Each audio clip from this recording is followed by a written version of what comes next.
وَلَنَبْلُوَنَّكُمْ بِشَيْءٍ مِّنَ الْخَوْفِ وَالْجُوعِ وَنَقْصٍ مِّنَ الْأَمْوَالِ وَالْأَنفُسِ وَالثَّمَرَاتِ وَبَشِّرِ الصَّابِرِينَ۔ فرمایا میں ضرور تمہیں آزماؤں گا، میں ضرور تمہیں آزماؤں گا، خوف دے کر، جانوں مالوں پھلوں کی کمی دے کر، اور اگر تم نے صبر کیا تو میرے محبوب انہیں جنت کی اور میری رحمت کی خوشخبری سنا دیجئے۔ اگر کوئی نیک بیمار پڑ جائے تو اس کی اللہ آزمائش فرما رہا ہوتا ہے، اس کی اللہ آزمائش کرتا ہے، اللہ تبارک و تعالیٰ اس پر فضل فرماتا ہے، اس کی آزمائش کرتا ہے۔ پھر ان مصیبتوں پر جو شخص صبر کرے، رب فرماتا ہے اگر میری رضا پہ راضی ہو گیا تو ان اللہ مع الصابرین، باقی نیکیوں پر میں ثواب دیتا ہوں، اور جو کوئی صبر کرتا ہے رب فرماتا ہے میں اس کا بن جایا کرتا ہوں، صبر کرنے والوں کے ساتھ ہو جاتا ہوں۔ اور جب اللہ آزمائش ڈالتا ہے نا تو جو کام سیدھے ہوتے ہیں وہ بھی الٹے ہونے شروع ہو جاتے ہیں۔ جب خدا کی طرف سے وَلَنَبْلُوَنَّكُمْ بِشَيْءٍ مِّنَ الْخَوْفِ وَالْجُوعِ وَنَقْصٍ مِّنَ الْأَمْوَالِ وَالْأَنفُسِ وَالثَّمَرَاتِ، جب اللہ کی طرف سے آزمائش آتی ہے، جب انسان پر اللہ کی طرف سے کوئی چیز نازل ہوتی ہے، آپ سونے کو ہاتھ رکھتے ہیں تو مٹی ہو جاتی ہے، آپ کسی طرف بھی، بہت سے دوست آ کے کہتے ہیں جی قدم آگے اٹھاتا ہوں جاتا پیچھے ہے، کیا کروں؟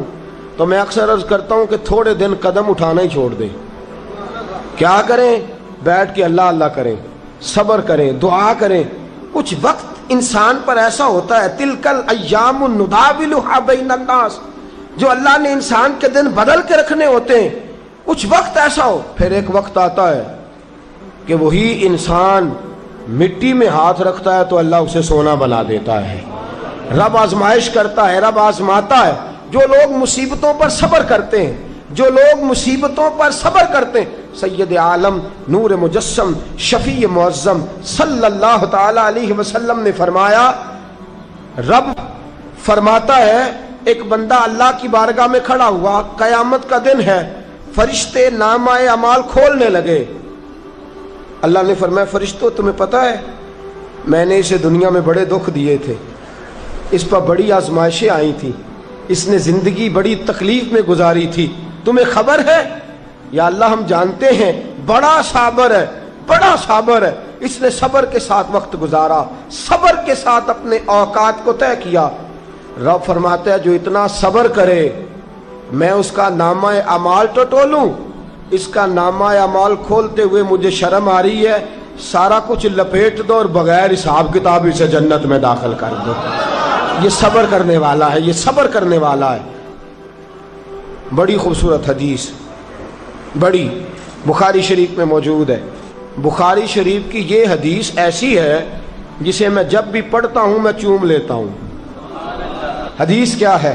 رسول کریم صلی اللہ تعالی علیہ وسلم نے فرمایا، رب فرماتا ہے ایک بندہ ہے، اس کو میں نے آنکھیں نہیں دی، اس کو میں نے آنکھیں نہیں دی، اندھا ہے، پیدائشی اندھا ہے یا بعد میں کسی وجہ سے ہو گیا، اس کے پاس آنکھیں نہیں، لیکن اس نے زندگی بھر صبر کیا، اس نے زندگی بھر صبر کیا۔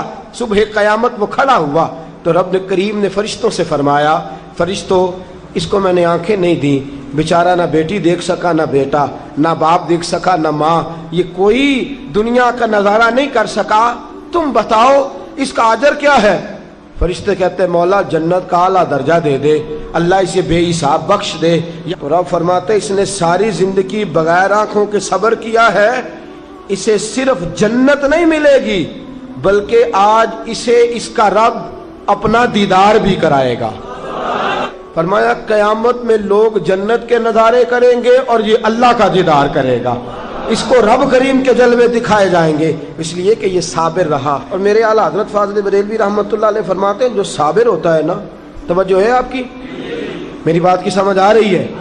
اعلیٰ حضرت فرماتے ہیں بڑا قیمتی جملہ، فرماتے ہیں جو صابر ہوتا ہے وہ سکون میں ہوتا ہے۔ شیخ سعدی رحمۃ اللہ تعالی علیہ کے پاس ایک شخص آیا، کہنے لگا حضرت جی دیکھیں نا میرے پاس اتنے بھی پیسے نہیں کہ میں جوتے لے سکوں، فرمایا صبر کر اللہ دے گا۔ کہنے لگا جی صبر ہی کیا ساری عمر، اس نے جوتے لینے کے برابر بھی پیسے نہیں دیے، ننگے پاؤں پھر رہا ہوں۔ شیخ سعدی رحمۃ اللہ تعالی علیہ نے اس کا بازو تھاما، ایک گھر میں لے گئے، دروازے پہ دستک دی، گھر کا مالک باہر آیا، اس نے دونوں طرف بیساکھیاں پکڑی ہوئی ہیں، ٹانگیں تو ہیں پر پیر ہی کوئی نہیں۔ فرمانے لگے بتا یہ اچھا ہے کہ تو؟ کہنے لگا جی میں آپ سے بھی معافی مانگتا ہوں، اپنے رب سے بھی معافی مانگتا ہوں۔ نبی پاک صلی اللہ تعالی علیہ وسلم نے فرمایا خدا اگر تجھے مصیبت دیتا ہے نا، اور ان مصیبتوں پر جب اللہ تجھے قیامت میں اجر دے گا تو تیرا دل چاہے گا کاش سکون ہوتا ہی نہ، آزمائشیں ہی آزمائشیں ہوتی، تو وہ اجر دیکھے گا۔ وہ کسی دانشور نے کہا تھا کہ میرا باپ انتقال کر گیا، 6 مہینے گزرے تو میرا 18 سال کا بیٹا بھی انتقال کر گیا۔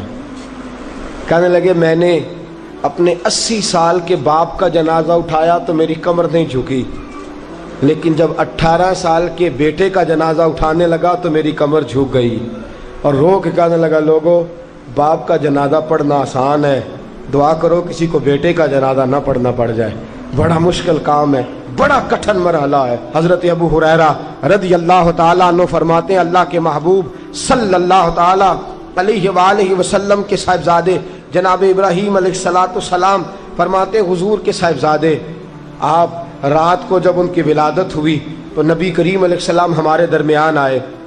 جاگیے ذرا غور فرمائیے گا بات پہ۔ سید عالم صلی اللہ علیہ وسلم تشریف لائے اور ہم نے حضور کے چہرے کو چمکتے دیکھا۔ ہم نے کہا یا رسول اللہ موڈ مبارک بڑا اچھا ہے، حضور کوئی خیر کی خبر ہے؟ فرمایا مجھے مبارک دو، اللہ نے مجھے بیٹا عطا فرمایا ہے۔ فرماتے ہیں اگلے ہی دن، ایک روایت ہے کچھ عرصے کے بعد، ایک روایت ہے اگلے ہی دن ظہر کے بعد میرے محبوب نے پیار کرنے کے لیے بیٹا اٹھایا اور صاحبزادے کی سانسیں اکھڑنے لگی۔